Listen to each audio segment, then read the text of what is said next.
This Buddha's hand citrus is really unhappy. You can tell by looking at it overall, but I'm curious if you recognize this one particular symptom of stress. Let's take a look. So what tells us this is one unhappy citrus? We have this crispy fruit here, ow, that is dead. And we have very little foliage, and the foliage that we do have is yellow.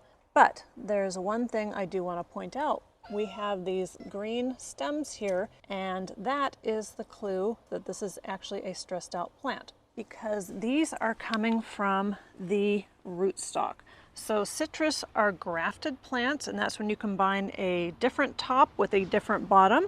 You do it because you're trying to get desirable traits from both. So it might have a disease-resistant rootstock, and the top, which is called the scion, produces better fruit.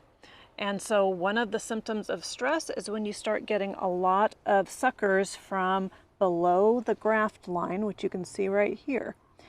So what we want to do is clip those away, and that will keep the plant from putting energy into growth that we don't want, because we want the growth up here.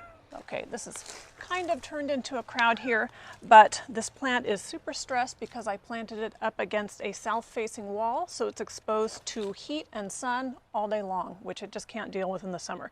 So the solution to this would be to clip these sprouts and then dig it up and give it a new home. And then my super stressed Buddha's hand will be a lot more zen.